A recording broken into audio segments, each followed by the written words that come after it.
오늘 읽은 말씀에 근거해서 로마서 강의 37번째 시간으로 사랑은 모든 율법의 완성입니다 라고 하는 제목으로 말씀드리겠습니다. 오늘 우리가 읽었던 말씀의 핵심은 오늘이라고 하는 시간 안에서 성도로서 어떻게 살 것인가 라고 하는 것입니다. 사람들과의 관계에도 이야기를 하고 있고, 또한 내가 사는 지금 현재라고 하는 시간이 어떠한 때인가에 대해서도 이야기를 해줍니다. 8절부터 10절에서는 성도의 삶에서 가장 소중한 가치인 사랑에 대해서 이야기하고 있습니다. 예수님께서는 이 세상을 떠나시기 바로 전에 제자들에게 새로운 계명이라고 아주 중요한 내용을 말씀해 주셨습니다. 요한복음 13장 이후에 우리가 잘 아는 다락방 강화라고 이름 붙인 그 말씀 속에 분명히 이야기해 주셨습니다. 내가 새 계명을 너희에게 주는데 라고 말씀하셨는데 그 내용이 뭘까요? 서로 사랑하라. 내가 새 계명을 주는데 서로 사랑하라 라고 하는 말씀을 하셨습니다. 그 말씀을 들을 때에 제자들의 상황이 어땠을까요? 불과 얼마 전까지만 해도 제자들은 예수님 따라서 예루살렘으로 오면서 서로 다투었습니다. 길에서 누가 더 크냐라고 하는 것으로 다투었죠. 예수님을 따라다닌 3년 내내 제자들의 모습이 그러했던 것 같습니다. 내가 예수님으로 인해서 더 높아지면 좋겠다, 더 좋은 자리에 앉으면 좋겠다라고 하는 그와 같은 마음이 있었습니다.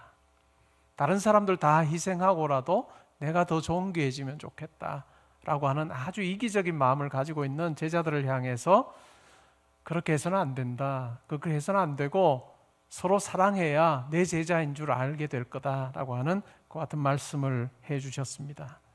이 예수님의 말씀처럼 오늘 바울 사도는 우리에게 성도들은 사랑의 빚을 지고 살아야 된다라고 분명하게 이야기를 해줍니다. 먼저 빚에 대해서 한번 생각해 볼까요? 빚을 갚기 전까지는 발 뻗고 자지를 못합니다. 로마 황제 아우구스투스의 이야기입니다. 그가 통치하던 시기에 아주 유명한 귀족이 있었습니다. 근데 이 귀족이 세상을 떠났어요. 모든 사람들은 이 귀족이 참 부자고 빚이 하나도 없는 사람이라고 생각을 했는데 그가 죽고 나 보니까 이 사람이 참 많은 빚을 지고 살았다라고 하는 것을 알게 됐습니다. 그러면 어떻게 될까요? 빚 청산을 해야 됩니다. 그래서 그가 가졌던 물건을 이제 경매에 내놓고 다 팔게 됐죠. 근데 황제가 아우구스투스가 자기 재산을 관리하는 신하에게 이런 명령을 내렸습니다. 저 귀족의 베개는 꼭 사서 나에게 달라고 그렇게 이야기를 했습니다. 그 이유가 뭘까요? 그가 그렇게 많은 빚을 지고도 잠자리에 들었을 때 저 베개를 베면 잠을 잘 수 있었다면 저 베개는 뭔가 잠을 푹 자게 하는 뭔가 아주 마법과 같은 것이 있을지 모르니 저 베개를 꼭 사달라라고 하는 이야기를 했다고 합니다.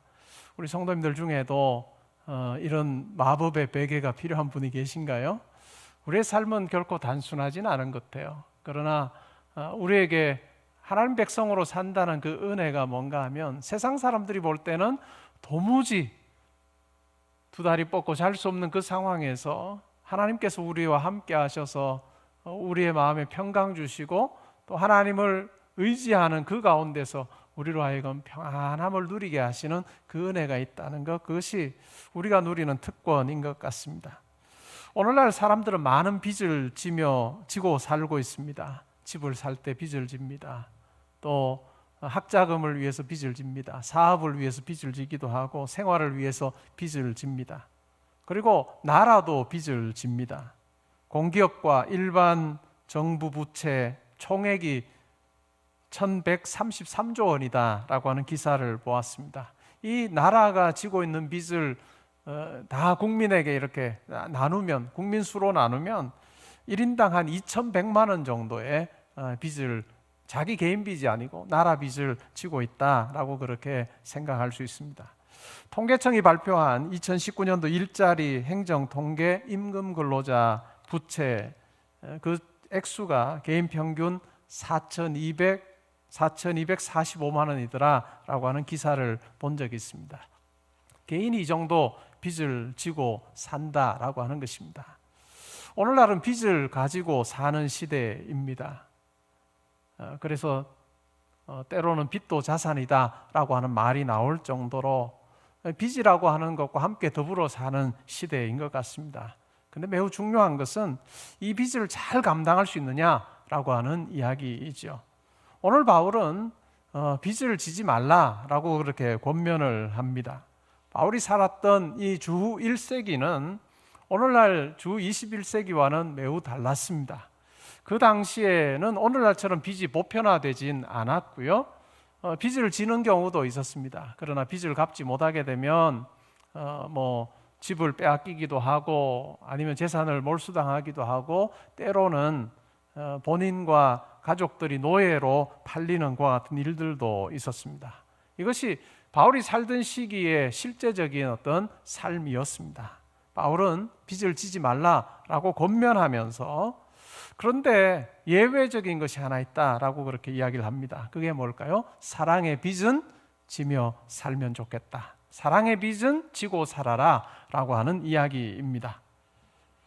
이 사랑의 빚, 성도에게 요구하는 이 사랑의 빚이라고 하는 것을 통해서 이웃 사랑이라고 하는 것은 우리가 해도 되고 하지 않아도 되는 선택의 문제가 아니구나 라고 하는 생각을 하게 됩니다.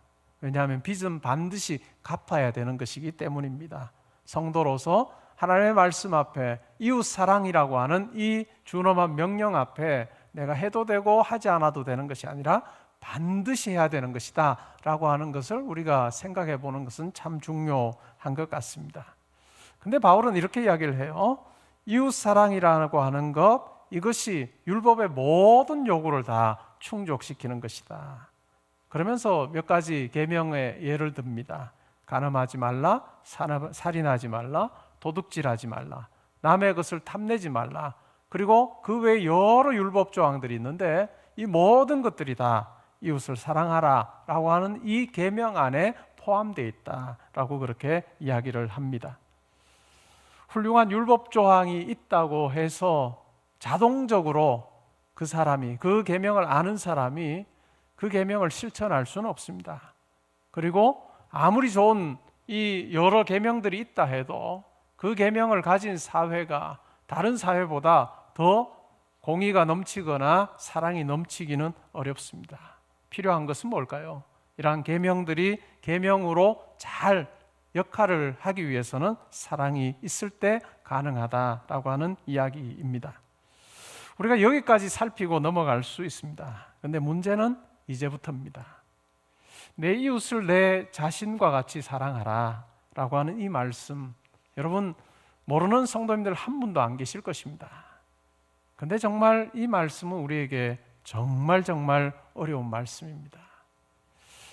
내 이웃이 누구냐라고 하는 이 물음에 대해서 예수님께서는 사마리아인의 비유를 들어서 설명해 주셨습니다.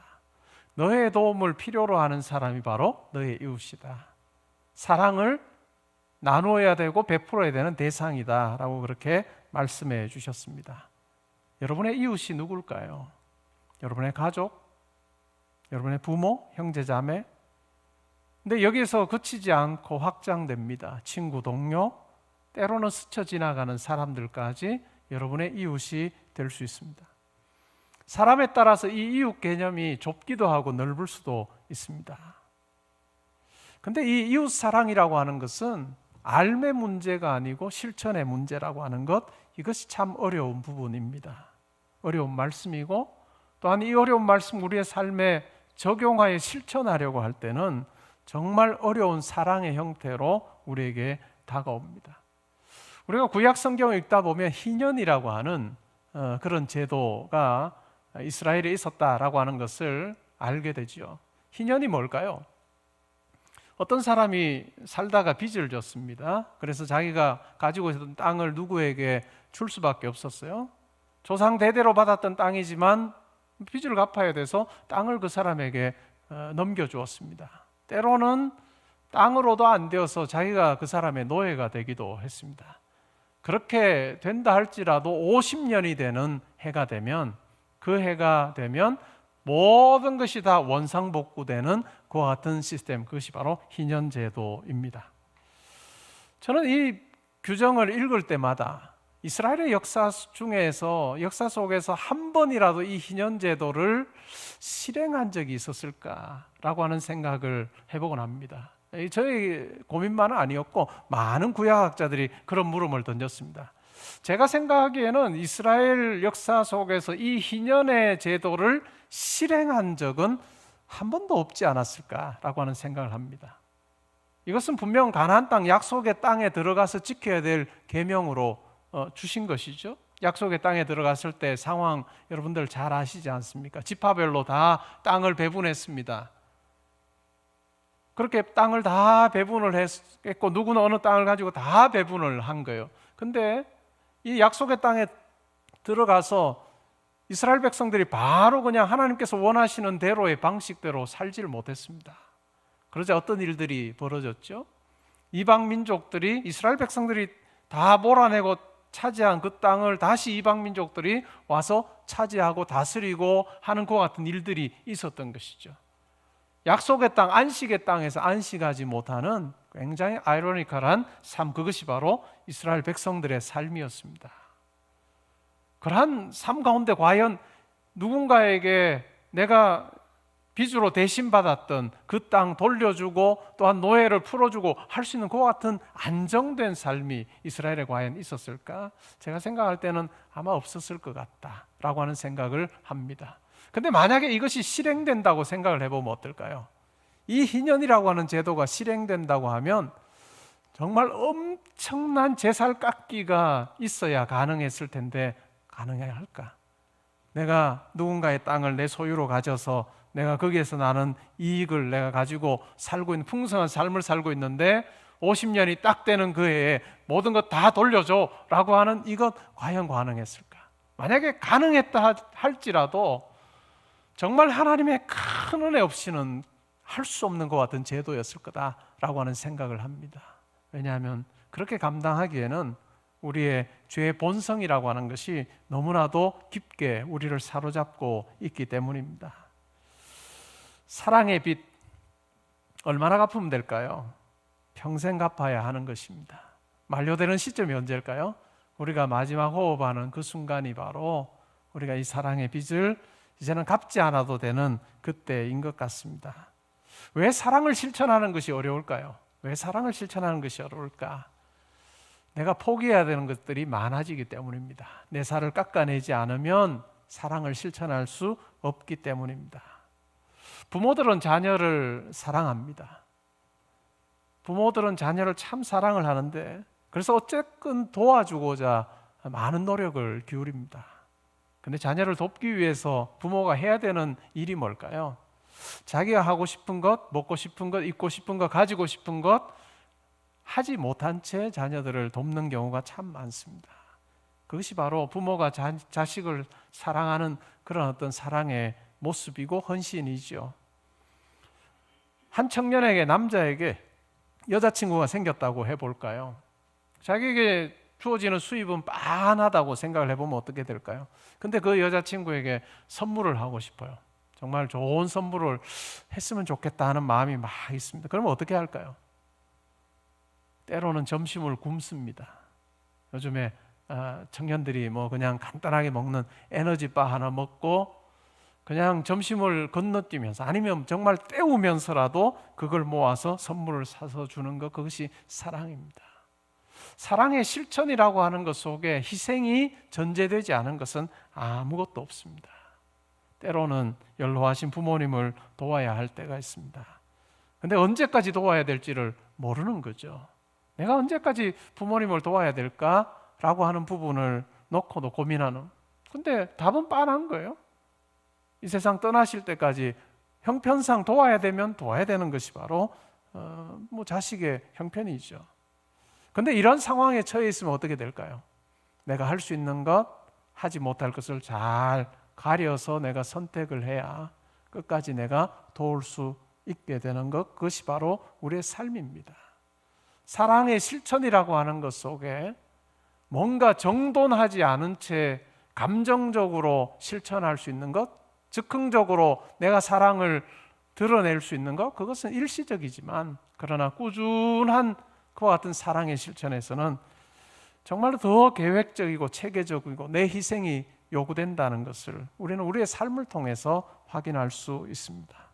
그러기에 이를 악물고 어려움을 견디며 하는 것이 사랑입니다.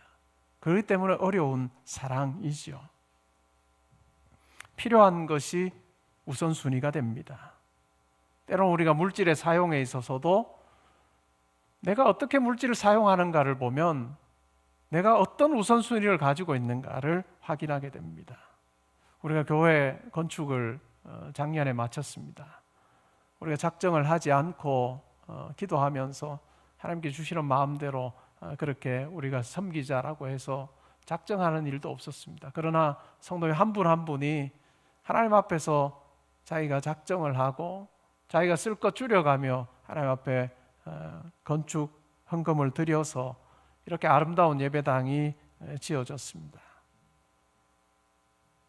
액수와 상관없이 이 어려운 사랑을 한 우리 모든 성도님들의 수고와 헌신에 의해서 이와 같은 예배당이 지어졌고, 또한 우리 후배들에게 이 예배당이 좋은 하나님을 만나는 좋은 영적인 그와 같은 센터로서 그들에게 또 주어질 것입니다. 우리가 관계 문제에도 마찬가지입니다. 사랑을 실천하는 것 때로는 어려울 때가 있습니다. 가족 간의 관계도 힘들고 또 부모 자식 간의 관계도 힘들고 또 확장된 가족 개념에서도 힘들고 또 직장 동료와의 관계에서도 말씀 따라 사랑을 실천하라 라고 하는 것이 참 힘들 수 있습니다. 때로는 우리가 그냥 나와 상관없는 사람처럼 괄로 쳐버리면 쉬울 것 같으나, 그러나 우리가 그 마음 가지고 살려고 할 때마다 기도의 자리에 있으면 항상 하나님께서 우리에게 계속해서 집요하게 그 문제 가지고 우리에게 마음을 건드리실 때가 있을 겁니다. 나 저 사람하고는 상관없는 사람으로, 그게 남편이든 아내든 부모든 자식이든 뭐 상관없이 그렇게 내 마음에 괄로 치고 살아야 되겠다라고 생각하는 우리를 향해서 하나님은 끊임없이 성령께서 우리에게 마음을 건드리십니다. 너 그렇게 하면 안 돼. 그렇게 하면 안 돼. 그때마다 우리 마음속에 떠오르는 게 있죠. 하나님께서 내가 이런 마음 먹듯이 하나님께서 나를 향해서 그 마음 품으셨다고 한다면 우리 인생 속에 수백 번, 아니 수천 번, 수만 번이라도 하나님께서 정말 너 사랑할 필요 없어라고 우리를 향해서 말씀하실 것 같은 모습으로 우리가 살았지만, 그러나 끝까지 우리를 품어주신 그 하나님의 사랑이 있다는 것을 우리를 하여금 깨닫게 하셔서 우리의 마음속에 믿지 않는 분들처럼 그냥 편하게 그냥 나하고 무관한 사람 이렇게 생각하며 살지 못하도록 하시는, 우리로 하여금 어려운 사랑을 실천하게 하시는 그 하나님의 우리를 향한 그 마음이 있다는 것, 우리가 기억할 필요가 있습니다. 그렇기 때문에 우리의 삶에서 끙끙대고 힘들어하고 아파하는 거죠. 그리고 그 아파하는 일 가운데서 우리는 하나님의 사랑을 배우고 또 그 사람을 향한 사랑을 실천하는 것을 배우게 되는 그와 같은 은혜를 경험하게 됩니다. 11절부터 14절에서는 우리가 처해 있는, 우리가 살아가는 때에 대한 이야기를 합니다. 성도는 구원의 날을 소망하며 사는 자입니다. 바울이 말하는 내용을 한번 머릿속에 그려보면 이렇습니다. 이제 깜깜한 밤이 끝나고 어둠이 물러가고 새날이, 낮이 이제 아침이 동토하고 있습니다. 그런 때 많은 사람들이 자고 있는데 깨어서 이 새날을 맞이하는 사람이 있어요. 낮을 맞이하는 사람이 있습니다. 이 빛을 바라보면서 옷을 입는 사람이 있습니다. 그들이 바로 성도라고 하는 이야기죠. 그들은 어둠에 속해 어둠에 합당한 그와 같은 옷은 이제는 다 벗어버립니다. 이 어둠에 잘 어울리는 그와 같은 행동들을 소개하는데, 그것은 바로 방탕과 술 취함, 그리고 음란과 호색, 그리고 다툼과 시기라고 이야기를 합니다. 바울은 방탕과 술 취함이라고 하는 이 표현을 쓰면서 그의 머릿속에 아마 그 당시 사람들의 굉장히 익숙했던 장면을 떠올리면서 이야기를 하고 있는 것 같습니다. 술의 신이라고 하는 바커스라고 하는 신이 있습니다. 사람들은 이 바커스라고 하는 이 신을 숭배했습니다. 그러면서 술을 모였을 때 엄청나게 많이 먹는 거예요. 축제 기간에. 그리고는 거리를 행진을 합니다. 그리고 마지막은 아주 문란한 성행위로 마무리되는 그와 같은 바크신의 축제, 그것을 아마 떠올렸던 것 같습니다. 그러면서 이러한 것은 다 어둠에 속한 것이다. 음란하고 호색하고 성적인 타락하는 이와 같은 행동들 뿐만 아니라 내면 속에 있는 다툼과 시기라고 하는 이와 같은 것 다 던져버려야 된다라고 하는 이야기를 합니다. 왜냐하면 이것은 육신의 일이고 자기의 유익을 구하는 일이기 때문이다. 그러면서 새로운 옷으로 입어야 된다라고 하면서 예수 그리스도로 옷 입으라라고 그렇게 권면합니다. 예수 그리스도 마치 부활의 아침을 연상케 합니다. 자기를 위해 살았던 그와 같은 옛자는 다 죽어버리고 예수 그리스도의 부활에 동참함으로 하나님의 새로운 피조물이 되어 창조물이 되어서 하나님께서 기뻐하시는 것을 위해서 살 수 있는 잘 준비된 자의 모습을 우리로 하여금 연상케 합니다. 그러면서 아주 분명하게 이야기를 하죠. 육신의 정욕을 위해서 어떠한 것도 공급하지 말고 예수 그리스도 닮아서 십자가를 지고 친히 세상의 악과 또 불의에 맞섰던 그분을 기억하면서 그 예수 그리스도의 준엄한 요구가 내 삶에 이루어지도록 정말 내 삶의 온전한 힘으로 역사하도록 그렇게 우리 삶을 허용하라라고 하는 권면을 바울이 하고 있습니다. 그러면서 바울은 우리로 하여금 주목하게 하는 말을 하고 있습니다. 자다가 깰 때가 벌써 되었으니 이제 우리의 구원이 처음 믿을 때보다 가까웠습니다. 바로 아주 분명하게 예수 그리스도의 이 땅에 오심이라고 하는 그 분명한 재림의 사건이 있음에 대해서 이야기를 합니다. 성경은 구원에 대해서 세 가지 시제로 이야기를 합니다. 과거와 현재와 미래이죠. 과거는 뭘까요? 고린도전서 6장 20절에 보면 그리스도인들은 값으로 산바되었다라고 하는 이야기입니다. 예수 그리스도로 말미암아 우리가 노예로 살다가 이제는 예수 그리스도께서 값을 지불하고 우리가 자유케 되어서 우리가 그리스도로 말미암아 산바된 자들, 산 것이 되었다라고 하는 이야기, 이것이 우리에게 과거입니다. 그리고 현재는 고린도전서 1장 18절에서 이야기하는 것처럼 믿는 자들은 구원되어가는 과정 속에 있다라고 하는 것입니다. 우리의 현재입니다. 그리고 미래가 있죠. 그 미래는 뭘까요? 우리 주 예수 그리스도의 날과 장래의 부활을 기다리며 사는 것, 이것이 바로 구원의 세 가지 시제입니다. 구명선으로 비유를 해보면 어떨까요? 배를 타고 가다가 사람들이 물에 빠졌습니다. 배가 바다에 가라앉은 거예요. 그때 구명선이 와서 배에 타고 있던 자들을 건져 올립니다. 배에서 구원 받았습니다. 그리고 구원받은 상태에서 구명선에 실려서 해변으로 옮겨지고 있습니다.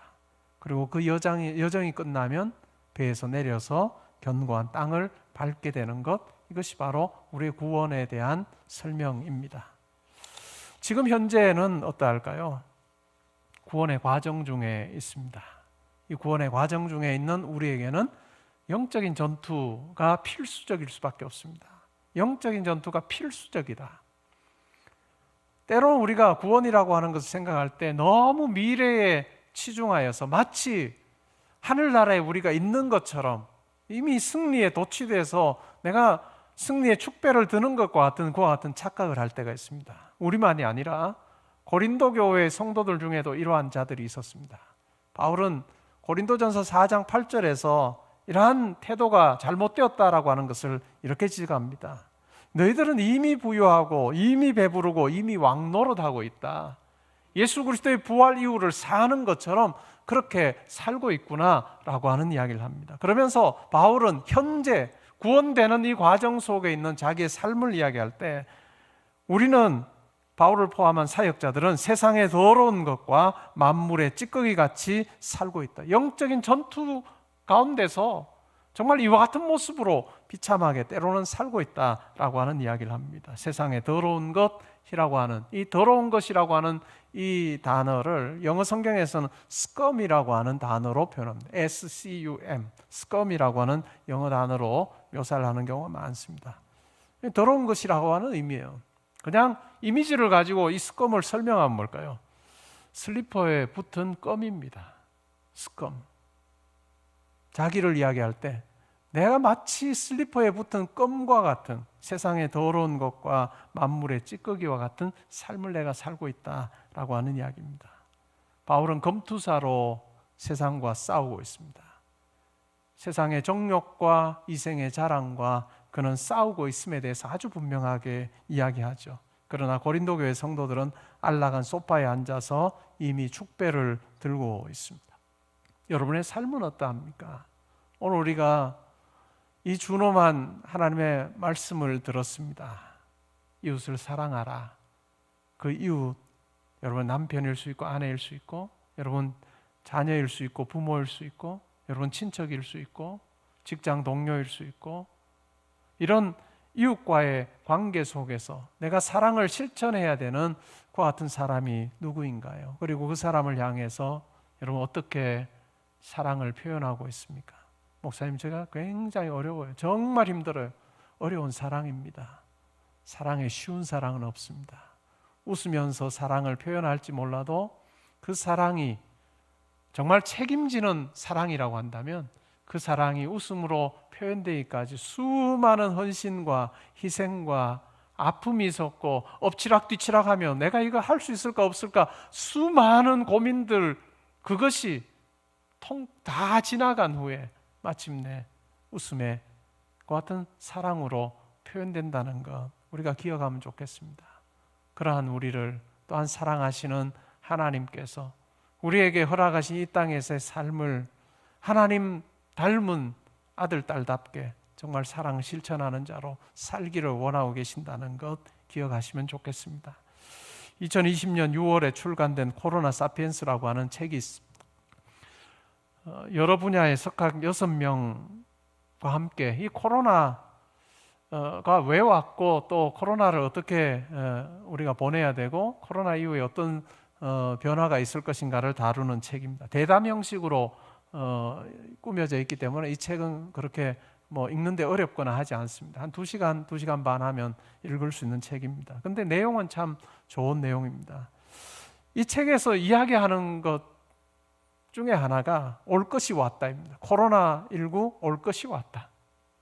이것은 그냥 예견하지 못했는데 갑자기 주어진 일이 아니고 올 것이 왔다라고 하는 이야기입니다. 인간이 자연과 생태계를 파괴하고 환경오염을 촉발함으로 말미암아 분명히 이와 같은 일이 벌어질 수밖에 없을 거다.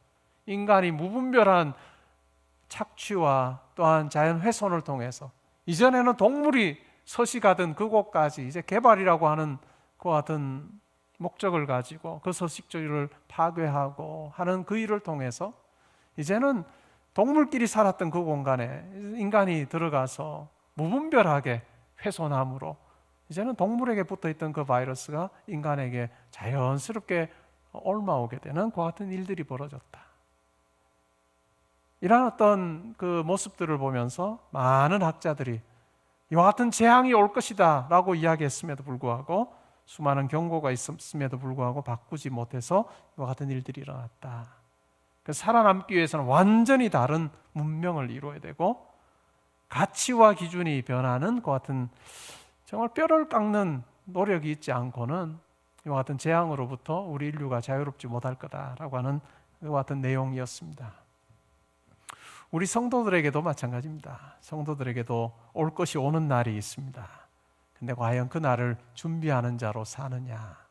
수많은 말씀의 경고가 있습니다.